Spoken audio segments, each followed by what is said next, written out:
வருகிற சட்டமன்ற தேர்தல்ல எங்களுக்கு 50 தொகுதிகள் கொடுக்கணும் அப்படின்னு பாஜக கேட்டு வருது. அதுக்கு எடப்பாடி பழனிசாமி என்ன சொல்றாருன்னா 28 தொகுதிக்கு மேல கொடுக்க முடியாது அப்படின்னு சொல்லி வராரு. இதனால பாஜக அதிமுகக்குள்ள ஒரு மோதல் போக்கு நிலவி வருதுன்னே சொல்லலாம். அது மட்டும் இல்லாம ஓபிஎஸ் டிடிவி தினகரனை எப்படியாவது அணிக்குள்ள கொண்டு வரணும் அப்படின்னு அமித்ஷா அயராது பாடுபட்டு வராரு. ஆனா இதுவும் நடக்கிற மாதிரி தெரியல. எடப்பாடி பழனிசாமி நான் பிடிச்ச முயலுக்கு 3 காலு அப்படிங்கிற மாதிரி எதையுமே காது கொடுத்து கேட்காம இருக்கிறதாகவும் சொல்லப்படுது. இதனால தமிழகம் வந்த அமித்ஷா எடப்பாடி பழனிசாமிய சந்திக்கல. ஒரு மோதல் போக்கு தான் நீடிச்சு வருதுன்னே சொல்லலாம். அது மட்டும் இல்லாம அமித்ஷா ஒரு புதிய திட்டத்தையும் தீட்டி இருக்காராம். மோடி தலைமையிலான என்டிஏ கூட்டணியில சட்டமன்ற தேர்தலில் வெற்றி பெற்று ஆட்சி அமைக்கணும் அப்படிங்கிற ஒரு முனைப்போடவும் செயல்பட்டு வராங்கன்னு சொல்லப்படுது. அதனால டிவிகே தலைவர் விஜய் கூடயும் பேச்சுவார்த்தை நடத்த வாய்ப்பு இருக்கணும்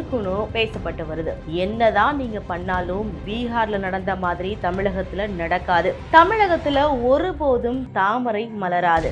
தமிழகத்துல நீங்க கால் ஊன்ற முடியாது அப்படின்னு தமிழகத்துல இருக்கிற இடதுசாரி கட்சிகள் எல்லாம் சவால் விட்டு பேசி வராங்க. அது மட்டும் இல்லாம 2026ல மக்கள் பாஜகவுக்கு தக்க பாடத்தை கொடுத்து உங்களை விரட்டி அடிப்பாங்கன்னு திமுக சொல்லி வருது. இந்த சூழ்நிலையில மக்களாகிய நீங்க என்ன நினைக்கிறீங்க அப்படின்னு கமெண்ட்ஸ்ல சொல்லுங்க.